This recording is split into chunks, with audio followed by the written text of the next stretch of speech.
हर एक बंदे को थिएटर करना चाहिए, जो भी किसी फील्ड से हो। साइकोलॉजी, फिलॉसफी, आदमी सोचता है कि थिएटर है क्या, एक तो उसे मालूम भी नहीं है।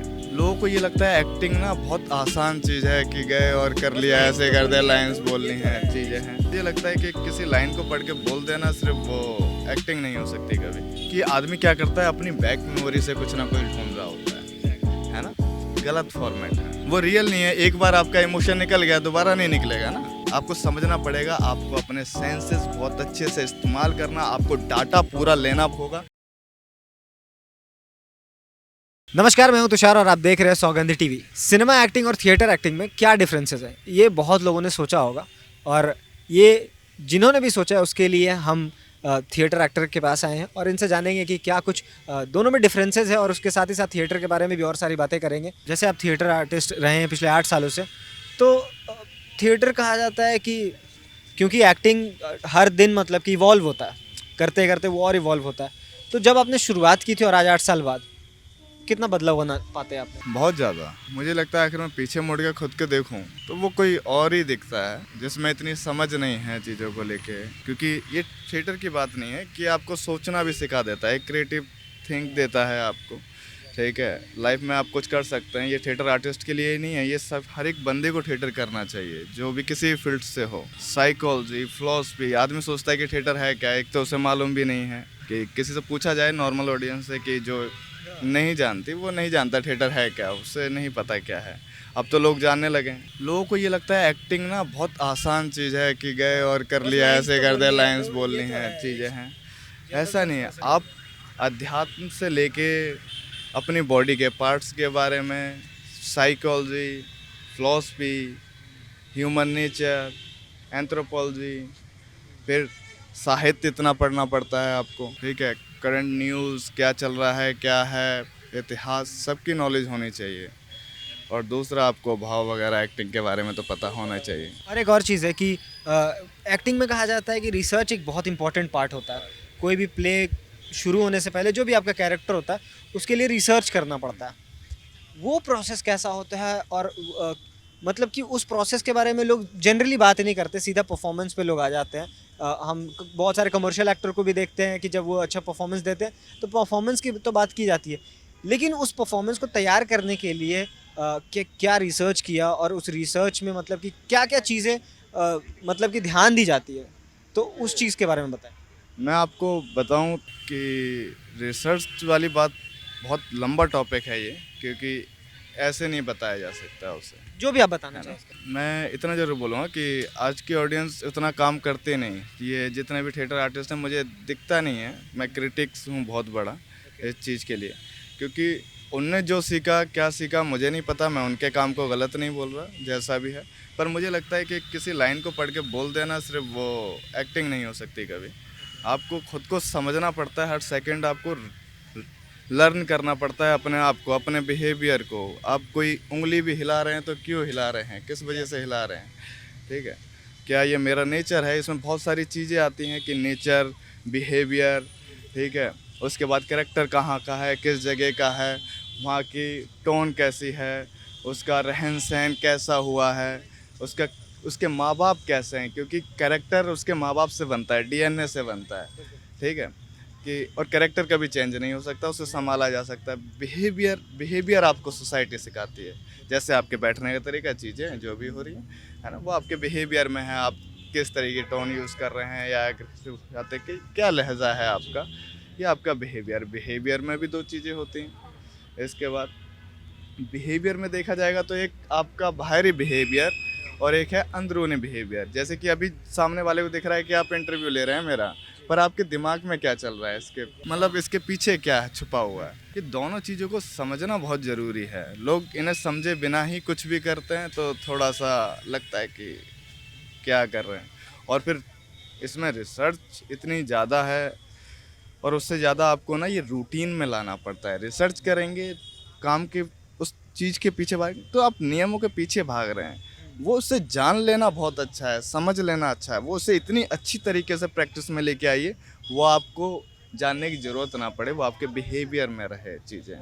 ठीक है, एक्टिंग की हिस्ट्री जान सकते हैं, पॉलिटिकल जान सकते हैं, चीज़ें कहाँ की हैं, क्या चीज़ हैं, ये ऊपर की चीज़ें जान सकते हैं।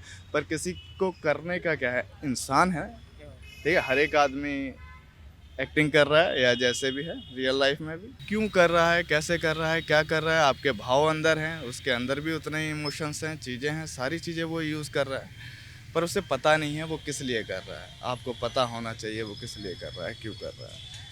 एक और चीज़ है कि जब परफॉर्म करते वक्त जो एक्टर्स होते हैं, एक तो होती है कि बाहरी की जो जो बाहरी उनका एक्सप्रेशन होता है, लाइक कि उंगलियां कैसे हिलनी चाहिए, फेशियल एक्सप्रेशन क्या होना चाहिए, मतलब कि बॉडी के जो ऊपरी चीज़ है, ऊपरी परत है, उनकी एक एक्टिंग होती है। एक होता है कि मेंटली उस चीज़ से उस समय क्या फील कर रहे हो परफॉर्मेंस के दौरान। मैं तो इस दोनों में मतलब कि अगर इसके बारे में कुछ बता मैं पाते। आपको ये बता दूं, पहली बात तो ये बहुत बड़ी बेवकूफ़ी है कि ये बोलना कि बाहरी एक्टिंग जो उंगली कैसे हिलनी चाहिए, ये कैसे हिलना चाहिए, फिर वो एक्टिंग नहीं है। कुछ भी कर रहे हैं, मजाक कर रहे हैं अपने साथ। आखिर मैंने कोई डायलॉग लिया, मैंने बोला अपना हाथ हिलाता हूँ, आप इधर कैसे, मेरा हाथ पे ध्यान है, मैं एक्टिंग नहीं कर रहा हूँ, मुझे पता है, मैंने फिक्स कर रखा है, मैं हाथ हिलाऊंगा, है ना, मेरा उस पर ध्यान नहीं है। लेकिन जब राइटर कुछ लिखता है तो उसका कैरेक्टर इस तरह से डिज़ाइन किया हुआ रहता है कि कभी कभी आपको अपने बॉडी पार्ट्स इस्तेमाल करने पड़ते हैं डायलॉग के साथ बिल्कुल, साथ। बिल्कुल, आखिर बॉडी पार्ट की ज़रूरत है, वो अपने आप होता है, आपको करना नहीं पड़ता। एक्टिंग अपनी आप हो रही होती है, आप मेरे पास बैठे हैं, मैं अपना बॉडी मूवमेंट कर रहा हूँ ना, है ना, आपको मतलब देख। ऑर्गेनिक होना चाहिए। हाँ, कि ऐसा नहीं होना चाहिए कि आपने सेट कर दिया, हाँ, कि मुझे उस जगह हाथ हिलाना है, इस जगह ये करना है, वो आप मुझसे एक्टिंग करवा रहे हैं, ये मेरा कुछ नहीं है, ये नेचर की स्क्रिप्ट है, यूनिवर्सल स्क्रिप्ट है ये, कि मैं कुछ नहीं कर रहा। एक मेरी स्क्रिप्ट है जो मेरे अकॉर्डिंग चल रही है, एक आप हैं जो मेरे अकॉर्डिंग, जो आप मुझसे करवा रहे हैं, मैं कुछ नहीं कर रहा हूँ। आप मुझसे सवाल नहीं पूछेंगे तो मैं जवाब नहीं दे पाऊँगा, है ना, ये आपके अकॉर्डिंगली मैं चल रहा हूँ, ये एक्टिंग है ना, वो acting basically reaction, reaction. Acting is all about reacting. आखिर और सबसे बड़ी बात है, इसमें मैं बहुत अंदर जाऊंगा इस समय में आपके साथ, कि आदमी को समझना पड़ेगा क्यों आप अपनी गर्दन भी क्यों हिला रहे हैं। जैसे अभी मैं कुछ बोल रहा हूँ आपसे, है ना, आप सुन रहे हैं, आपने जी बोला है शेर के, अपनी पलकें झपकाई, आप उस बात से सहमत करते होंगे या असहमत होंगे उस बात से, ठीक है, आपको वो बात अच्छी लगी या नहीं लगी, जब भी आप रिएक्ट कर रहे हैं, वरना आप बॉडी पार्ट भी नहीं हिलाएंगे, कुछ रिएक्शन नहीं आता है। एक्टिंग को हम बोल सकते हैं कि वो ज़्यादा बेहतर तब दिखती है जब आप रिएक्ट अच्छे से करते रिएक्ट हो रहा होता है सामने वाले का। अच्छे बुरा कुछ नहीं है इसमें, ठीक है, आपको बस बेसिकली अपनी चीज़ें समझनी है बहुत अच्छे से, और उस स्किल्स को क्योंकि जितना ज़्यादा आप इन्हेंस करेंगे अपने आप को, जितना ज़्यादा पुश करेंगे, ठीक है, वो प्रैक्टिस आपका अलग पार्ट है, प्रैक्टिस होनी चाहिए, पर वहाँ पर जाके आपको वो प्रैक्टिस घुसानी नहीं चाहिए। प्रैक्टिस का टाइम आपको मिल मतलब गया, प्रैक्टिस इस तरह से करो कि वहाँ प्रैक्टिस दिखे ना। देखे ना, ठीक है, वो आप रियल अपने बाकी टाइम में कर रहे हैं, चीज़ें कर रहे हैं, इम्प्रूव कर रहे हैं, चीज़ें हैं, वो ठीक है, चलिए समझ गए आप बाकी चीज़ों को, पर एक्टिंग सबसे पहले इधर से होती है, ठीक है, ना कि इधर से होती है। ये तो फेक मूवमेंट है, किसी ने बता दिया कि हाँ ऐसे करके हंसो, हंसी दिख जाएगी, पर लो मैं हंस के दिखाता हूँ ऐसे करके, मेरी आंखों में नहीं दिख रही, कैसे हंसूँ। मैं तो बना रखा है बिना चेहरे को यूज़ करें, आपके अंदर से कोई इमोशन दिख रहा है तो इसका मतलब वो एक्टिंग कर रहा है, हर सेकंड कर रहा है, ठीक है। मैं ऐसे बैठा हूँ, मेरी आंखें हंसती हुई दिखाई दे रही हैं, आप हंसती हुई दिखाई देंगी, सैड दिखाई देंगी, आप करुणा आएगी, आप शांति आएगी, तो हल्के हल्के चेंजेस आपके इमोशन का भी आपकी पूरी बॉडी रिएक्ट करवाएगी, जो अंदर है आपके उसके अनुसार आप उस पर लगे पड़े हैं, करे जा रहे हैं, आप एक गलत फॉर्मेट लेके कर रहे हैं, लोगों को पता नहीं है। इधर थिएटर जहाँ मैंने जो सीखा है, मैंने सच बताऊँ तो मैंने सड़कों पे सीखा है ज़्यादा, ठीक है, कुछ गुरु मिले, एक अच्छी गुरु की तलाश थी जो मिले नहीं, और फिर अपने आप को सड़कों पे ही ज़्यादा सिखाया। अच्छा, अब मैं क्राफ्ट के ऊपर एक सवाल लेना चाहूँगा कि क्राफ्ट के ऊपर ऐसा कहा जाता है कि आर्ट जो वो है कि अगर आपको कोई सीन में अगर कुछ परफॉर्म करना है तो जो भी चीज़ सीन के हिसाब से जो लिखी गई है वो आपको अंदर से भी वो चीज़ आनी चाहिए। लेकिन बहुत बार जब इमोशनल सीन में जब क्योंकि जब फिल्म में शूट होती है, थिएटर में तो वन टेक होता है, लेकिन जब फिल्में शूट होती है तो आपको कई टेक्स देने पड़ते हैं, 20-25 बार देने पड़ते हैं।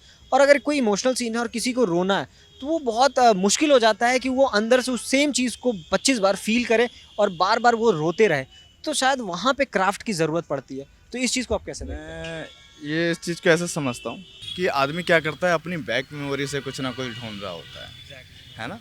गलत फॉर्मेट है, बैक मेमोरी से नहीं ढूंढना चाहिए। वो कब तक काम भी कब तक आएंगी, ये भी वो रियल भी तो नहीं है, वो रियल नहीं है। एक बार आपका इमोशन निकल गया, दोबारा नहीं निकलेगा ना, दोबारा नहीं निकलेगा, तुरंत तो नहीं निकलेगा। वो थोड़े टाइम बाद फिर दोबारा से निकल जाए तो बात अलग है। मान लेते हैं, एक छोटा सा उदाहरण ले लेते हैं हम यहाँ पर, कि आपकी माँ मर गई, आपकी माँ मर गई, आप भाई उसने क्या किया, अपनी माँ को याद किया, इधर गर्लफ्रेंड छोड़ के जा रही है और मैंने एक्टिंग कर दी। रोना ही तो था मुझे, फेक है ना। एक तो करीब भी नहीं है, ठीक है, मैंने बैक मेमोरी का यूज़ किया, वो करीब भी नहीं है पहली बात तो। दूसरी बात ये है कि जो माँ मरी है उसका इमोशन थोड़ी देर में, आप रोते थोड़ा ना रहेंगे कोई एक, क्योंकि थोड़ी देर बाद वो रोना बंद हो जाता है आपका। आप कभी देखेंगे किसे, थोड़ी देर बाद वो रोता नहीं है, आंसू ख़त्म हो जाते हैं, चीज़ें होते हैं। वो रोता जब है जब उसको हाथ लगाएगा, चीज़ें करेगा या देखता रहेगा उसे बार बार, तो फिर से अचानक से कोई चीज़ याद आ गई उसे, है ना, उनसे रिलेटेड, कि वो आके हाथ फेरेंगी या ये करेंगी, है ना। तो वो जो मोमेंट जो बिताए हुए हैं, उस बॉडी से आपको प्यार नहीं था कभी।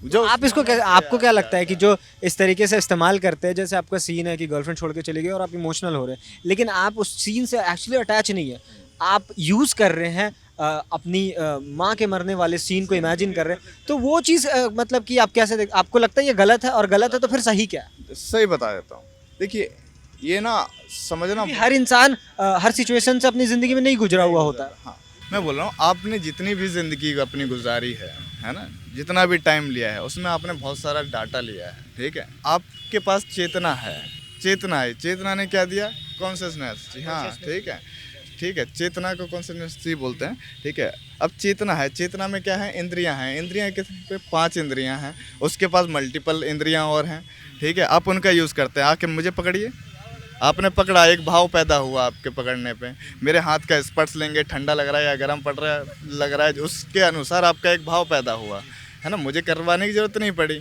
वो आया, है ना। अपने सेंसेस का जितना ज़्यादा यूज़ करेंगे, ठीक है, वो कहाँ जाएगा, सेंसेस, ये डाटा ले रहे हैं आप कहीं से। मैं किसी को देख रहा हूँ, वो बैठे हुए हैं और बात कर रहे हैं, अब मैंने उन्हें ठीक से देखा है, वो डाटा कहाँ जा रहा है, वो मेरे सबकॉन्शियस माइंड में जा रहा है। सबकॉन्शियस माइंड में क्या करेगा, मेरी यादों में फीड हो जाएगा, यादों में फीड हुआ, देन मुझे पता है कि कभी मैं उस मेमोरी का यूज़ करूँगा, देन उसका भाव भी आएगा, चीज़ें भी आएंगी, है ना। पर ये बैक मेमोरी का प्रोसेस हो गया। हमें उस प्रेजेंट मोमेंट से ही सब कुछ लेना चाहिए, मोमेंट टू मोमेंट रिएक्ट हो रहा है ना। मैं अभी देखो आप किस हिसाब से बात कर रहा हूँ, आखिर मैं उस मोमेंट में ठीक से बैठा हुआ हूँ, उस मोमेंट को समझ रहा हूँ। आखिर मेरी गर्लफ्रेंड हकीकत में छोड़ के जा रही है वहाँ पर, मैंने फील कर लिया उससे, उस कैरेक्टर को ऐसा मान रहा हूँ, उतनी भावनाएं डाल दी और फिर वो जा रही है, देन मेरा रोना निकलेगा। क्यों, मैं उस मोमेंट में खड़ा हुआ हूँ, मेरे लिए वही मोमेंट सही मोमेंट है, ना मैं पीछे हूँ, ना मैं आगे हूँ, ना मैं सही सोच रहा हूँ, ना मैं स्पॉन्टेनियस एक्टिंग बेसिकली। हाँ, वो ही आपको करना पड़ेगा, वरना उसके बाद आपका फेक है सब कुछ। और अपने सेंसेस का यूज़ करिए जितना ज़्यादा कर सकते हैं, क्योंकि अगर मैं आपको कुछ दे रहा हूँ तो पूरा रिएक्ट है कि आपने देखे बिना ही ऐसे पकड़ लिया, क्यों, आपने सुन लिया होगा, चीज़ें की होंगी, आप कैसे यूज़ कर रहे हैं आपको समझना पड़ेगा। आपको अपने सेंसेस बहुत अच्छे से इस्तेमाल करना, आपको डाटा पूरा लेना होगा। आपने माइक पकड़ रखा है, पर मैं आपसे पूछूं आपके माइक में कितने कलर हैं, तो आप बता पाएंगे। किसी भी चीज़ को आप पकड़ रहे हैं तो उसका पूरा स्पर्श, क्योंकि ये सेंस है, इसे पकड़िए, इसे महसूस करिए, इसका फैब्रिक पता चल जाएगा, चीज़ें पता चलेगी। देखा है तो इसे बाकी की चीज़ें पता चलेंगी, सिर्फ देखना है, सही गलत नहीं सोचना। उदाहरण दे देता हूँ मैं आपको, ये कैसा है ना, फ़ोन है। आखिर नॉर्मल लोगों से पूछा जाए, आपने तो सही जवाब दे दिया, फ़ोन है, ठीक है, वो बोलता है सही, अच्छा है या बुरा है, अरे नहीं, ये जिस चीज़ के लिए बना था, ये नॉर्मल फ़ोन है, अच्छे बुरे में जाऊंगा तो मैं इसके बारे में नहीं सोच रहा हूँ, इसकी आने वाली परेशानियाँ हैं, वो मेरी लाइफ की दिक्कतें हैं, मुझे बस ये फ़ोन है, इसमें इतना डाटा, ये दिखाई दे रहा है, उस पर अंगूठा लगाते हैं शायद, खुलता है, इसमें बाकी के एप्लीकेशंस हैं, वो इसकी हकीकत है, जो हो रही है, रियल है। हाँ, उससे आपको सब कुछ मिलेगा, वरना आप परेशानी होते रहेंगे एक्टिंग में, कुछ नहीं मिलने वाला आपको। तो ये थी हमारी पूरी बातचीत थिएटर एक्टिंग के बारे में, कि आखिर थिएटर एक्टिंग में क्या ऐसा खास होता है जो सिनेमाई एक्टिंग में नहीं नज़र आता। तो इस पर हमने बात की, और उम्मीद है कि आप लोगों को ये वीडियो पसंद आई होगी, और अगर पसंद आए तो कमेंट करें, सब्सक्राइब करें, लाइक करें, और ऐसी तमाम खबरों के लिए देखते रहे सौगंध टीवी। धन्यवाद। आप देख रहे हैं सौगंध टीवी, सौगंध वतन की।